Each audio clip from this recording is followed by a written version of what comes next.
I'm going to speak over the course of the next 20 minutes on issues about social protection and social safety nets, and what prospects, what mutual learning has occurred between countries in Asia and Latin America, and what learning can occur in the future. Particularly in a short presentation like this, it's always very useful to begin by defining some terms, and I do so here. The universe of social protection embodies three broad sets of programs. The first set are those of social safety nets. Social safety nets are characterized by the following. They are programs which are either explicitly or implicitly targeted towards the poor or towards groups which are perceived to be poor, and they are non-contributory programs. And the second dimension distinguishes them from a second set of programs which also fall under the broader heading of social protection, and that is of state contingent insurance. In countries, for example, where there are contributory pension plans, where disability payments are made, or whether, for example, there's health insurance or unemployment benefits, these are examples of social protection, but the access to that protection is contingent on a particular event occurring. Myself becoming ill, becoming unemployed, getting old. And the final component of social protection are certain dimensions of social sector policy. If I'm making choices or decisions, for example, in the realm of health or in the realm of education, those will have consequences for the population in which I am working. And while we talk about these as being the three different dimensions of social protection, it's of course important to remember that certain types of programs or specific interventions within this universe can actually fall within more than one category. So, for example, if I live in an environment where people need to pay fees if they use a hospital facility, but those fees are waived if you're very poor, that's an example of a conjunction of social sector policy, that is the decision about having fees for use of services, and the fee waiver, in which the waiver is a targeted program based in part on poverty levels. So this is the universe of social protection that we're going to talk about, and in particular, I think given the interests of this group, I'm going to focus on the social safety nets component as I go through this particular presentation. And if we were to say to ourselves, well, what lessons can different countries learn from each other?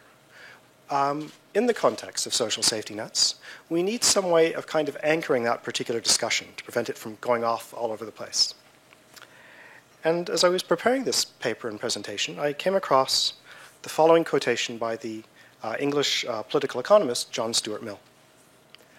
Now, as it turns out, and something which I'm sure many of you know, is that debates about social safety nets are not new debates. If one went back, I suspect, for example, to the time of the Aztecs, to the time of the Egyptians, to the times of 19th century England, you see over and over again similar debates. I can't resist noting parenthetically that for those of you who were here this morning, my colleague Xiaobo Zhang put up the figure of the American pop singer Madonna, his example of a philosopher. My example is an English 19th century political economist, and I'm not sure what that says about Xiaobo and what that says about me, but that's perhaps something we can talk about later. When Mill was writing, it was at a time when England was considering reforming something called the Poor Laws. And these were a very early form of a social safety net. And as Mill was writing and discussing these, he said the following. Well, first of all, we really should help people who are destitute, who need help. And you can see that in the opening line of this particular statement, that the claim to help created by destitution is one of the strongest which can exist. But then he goes on and says, well, in fact, things aren't always that straightforward, because there are consequences for these types of actions. The consequences of actually providing the assistance, but also, as he says, the consequences of relying on that assistance, which of course is what Kevin alluded to in his opening remarks, but concerns, for example, about people becoming dependent on handouts from the state. And Mill writes, well, it's a good thing to help people who are destitute, but these latter consequences may be very, very large. So large, in fact, that they may actually outweigh the benefit. And so therefore, he says, that one thinks in the context of the English Poor Laws, but we can extrapolate more broadly to issues of social safety nets and social protection. The problem is this. how can we actually provide the greatest amount of needful help with the smallest encouragement of undue reliance on it? So if we take that idea, one of the things we can do with the experiences in Latin America and the experiences in South and East Asia over the last 15 years is look at those experiences through the lens of these competing concerns. That is, do these types of interventions, have they actually provided what Mill described as this needful help? Do in fact they have these injurious consequences? And I'm going to go through that as part of my presentation. But I also want to make another point that comes out of, I think, learning from the experiences in both continents. And that is that this particular view of social protection may in fact be too narrow. That in addition to these first two components, it is plausible to believe or plausible to argue that certain forms of social protection may actually be growth enhancing. And in some sense, that I would argue is one of the lessons that come out of existing experiences with social safety nets in Latin America and in Asia. But if that part of the presentation in some sense is backward looking, we can also be forward looking and say, well, as countries move forward, what can they learn from each other in terms of improving and refining the types of programs they have? And here the argument I want to make is the following. It would be wrong or incorrect to sort of say the learning that should take place is one where Peru has this type of program, we should take this program and apply it in Nepal. Rather, I would argue that where there is considerable scope for learning is actually not on the what of those were, what programs or interventions you should use, but rather on the how, specifically how those programs should be implemented. In my presentation, I'm going to focus on 3 examples of that. On the transition from subsidies to individually targeted transfers, on the use of ICTs to deliver benefits, and finally, the inculcation or the development of cultures of evaluation. Well, in terms of my first point, the issue of reframing the debate about what social protection does, a question to begin, of course, is, well, in fact, do safety nets provide needful help? And the body of evidence we have from both Latin America and from Asia is to say yes, but not always. Certainly, for example, the Latin American experience with conditional cash transfers shows that, by and large, these have been very effective in reducing the incidence and severity of poverty amongst the populations to whom they're targeted. But it's not always the case that social safety nets actually have this effect. Prior to some of its reform, if one looked at the Indian system of the public distribution system, which is a form by which food subsidies were made, this in fact actually had very little impact on poverty. And indeed, there are a number of countries in the world which operate food subsidy schemes where the incidence of those schemes is actually regressive. That is to say, if I took the money that was being used on this food subsidy scheme, I loaded it into a helicopter, I flew around the country. I know it's not a random walk for you macro people, I guess it's a more random flight, and randomly threw money out the windows, I would actually get better targeting than I would with these food subsidies. So the bottom line here is that, in fact, in terms of Mill's first point, well, can we actually provide needful help? The lesson from both Latin America and Asia is, in fact, the answer is yes. But what about his second concern? His concern that it might have injurious consequences, that it creates dependency. Well, this is an area where, in fact, many economists have actually looked, and they focused on 2 particular areas. The first area is that if people receive forms of social protection, do they stop working or do they work less? Or what is implicit and sometimes explicit is, does receiving social safety nets, does that make people lazy? And by and large, the evidence here is actually is very clear and very consistent, is that there are virtually no adverse effects on labor supply. That's not to say that they don't exist, but by and large, most studies find very little evidence of those. Or if they do exist, they're, in an economic sense, their magnitudes are tiny. But there is one exception, and that is a number of studies have shown that where social protection schemes, particularly social safety nets, have been put in place, we do see observable reductions in child labor.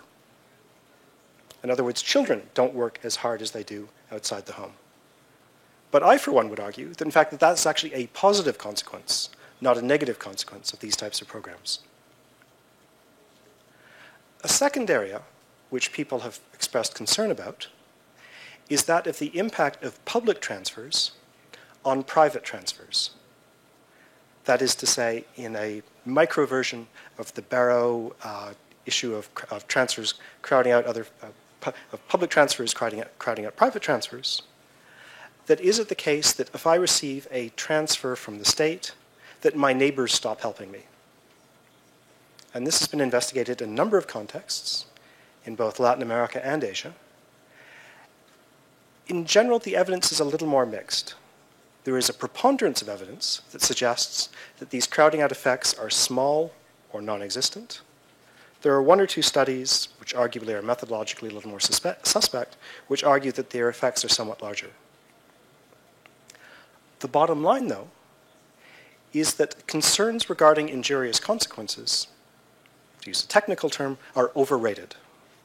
And what I mean by overrated is that in terms of the planning of these interventions, of course they should be taken into account. Okay, if I design a public works program where I pay people $100 an hour, in all likelihood they're going to stop doing other things. But conditional on sensible program design, the evidence on injurious consequences is actually very weak. Sufficiently weak that they should not actually stop us or stop governments from actually giving various forms of safety net programs serious consideration. But the argument about the role of social safety nets, in fact, can be pushed further, which is we can actually flip around this concept of saying, do they have injurious consequences? And say, in fact, actually, there could be a whole series of consequences which are actually positively beneficial. First of all, safety nets can create assets. The best example of this, and one which I think many of you will be familiar with, is the use of conditional cash transfer programs to create or enhance the creation of human capital, such as increasing school attainments. We also have some evidence that individuals who receive these transfers don't consume all of them. In fact, they actually save a fraction of them. They go into new agricultural enterprises, perhaps they branch out into non-agriculture, non-farm enterprises, and so on and so forth. And so, in fact, these can be a mechanism which provide households first with liquidity and then subsequently with investment resources to actually increase their incomes. And of course, where social protection takes the form of public works programs, for example, which are very common in India and in countries like India and Bangladesh, these programs themselves actually create assets of value, such as roads, improved irrigation facilities, and so on. It's also the case that safety nets can play an important role in protecting assets during crises.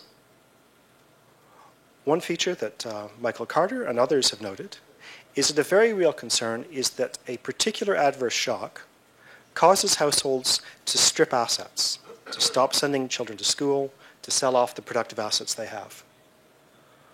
Once that has occurred, it becomes very difficult for households to reaccumulate. They fall into what we would describe as a poverty trap.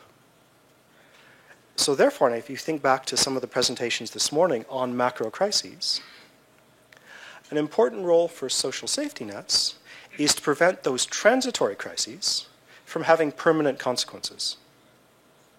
And we have evidence, for example, from both Mexico and from Indonesia of certain types of social safety nets having exactly that role. Not only can these safety nets provide an ex post response to particular shocks, we can also argue that in fact they may actually play an ex ante role in preventing certain types of shocks occurring. For those of you who have followed or understand the debate in China over the expansion of various forms of social protection, one of the ways in which that debate is phrased is through the importance of maintaining what is described as a harmonious society. A way of interpreting that is to say, in an environment where there is a very rapid growth occurring, but growth which is not necessarily shared equally amongst all, social protection can be a mechanism by which social tensions are reduced. And those social tensions, of course, can actually be growth limiting. For example, where they lead to policy instability or to political instability. It's worth noting that an inability to cope with risk can be costly in terms of resource allocation, and the existence of reliable, transparent social protection mechanisms in effect act as a means of public insurance for people's consumption streams. And particularly in rural areas, the existence of such public insurance, effectively, can be a mechanism which permits households and individuals to undertake new risky activities, such as adopting new innovations. And that also can be growth enhancing. And finally, there's an element that redistribution itself may enhance economic growth. Though many of you will know the debate over inequality and growth is terrain which is highly contested, I think many would now argue that the preponderance of evidence indicates that very high levels of inequality are growth retarding. And social protection can be a mechanism by which, in fact, those inequalities can be reduced.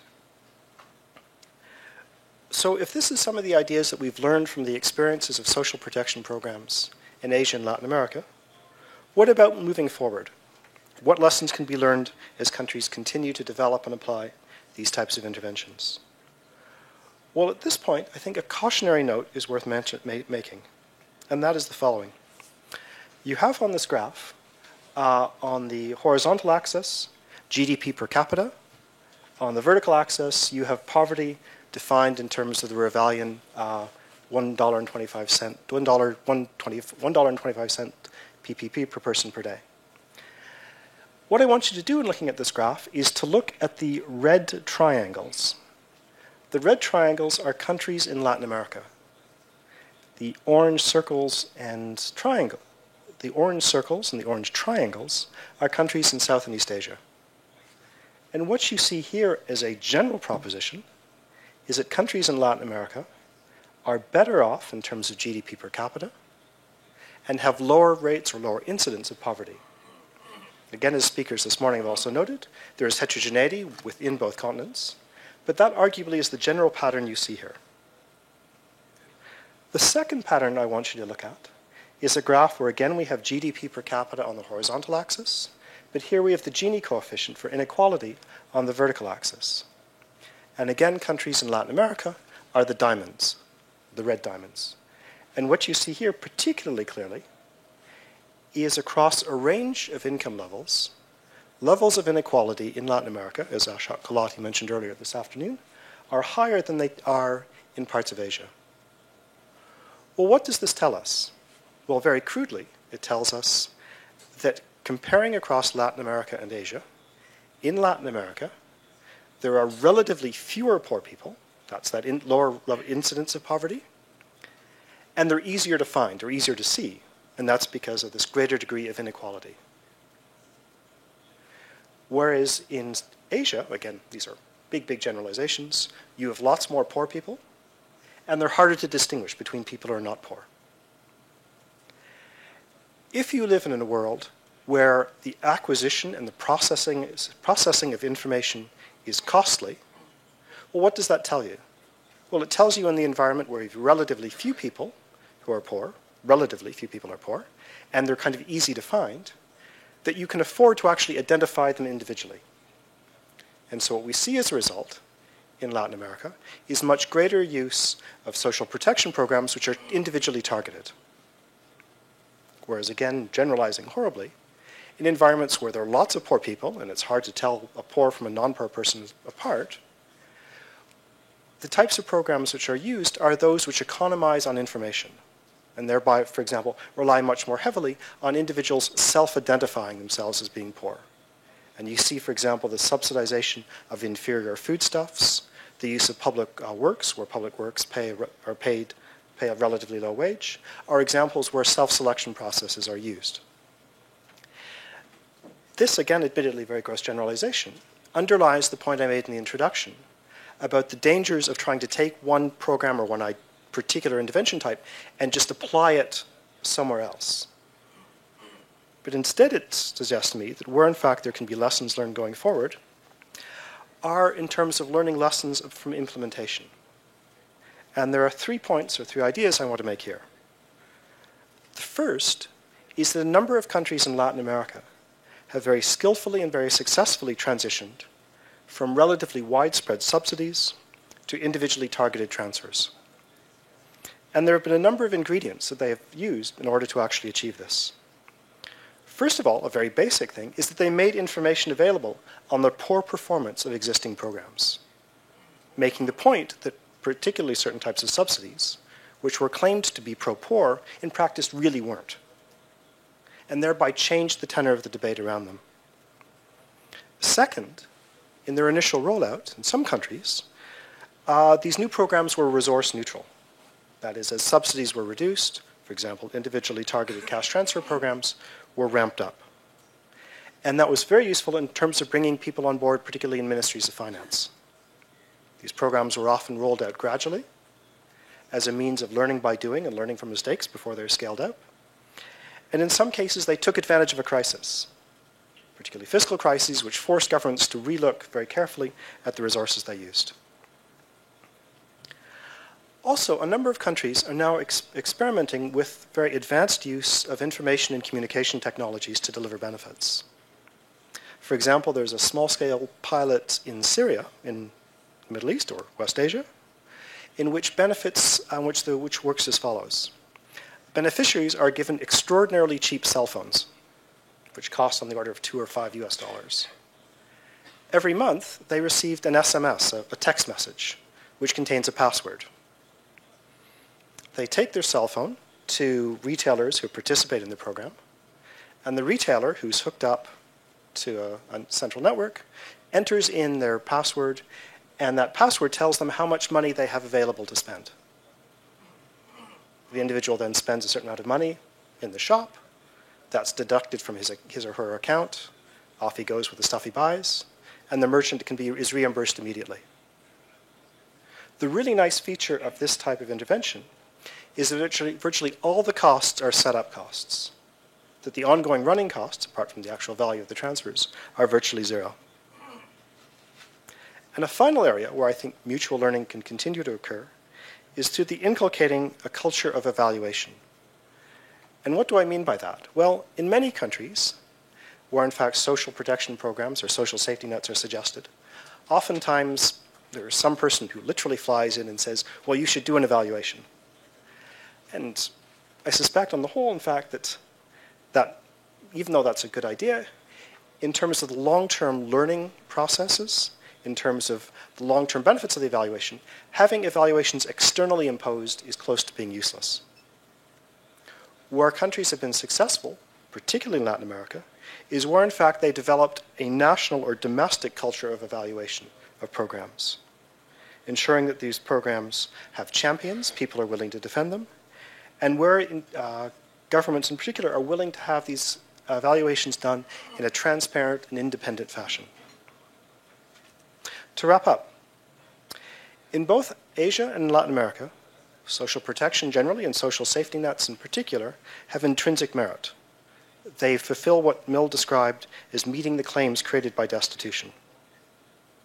But in addition to their intrinsic merit, they also have instrumental value. That is, they can be mechanisms which facilitate economic growth processes in the way I've described in this presentation. They do not appear to have the injurious consequences that are so often ascribed to them. And that as countries in both Asia and Latin America move forward, that there are opportunities for mutual learning in terms of implementation. And the examples I've given in this presentation are managing the political economy dimensions of transitions, through the use of information and communications technologies, and through the inculcation or the development of cultures of evaluation. Thank you very much.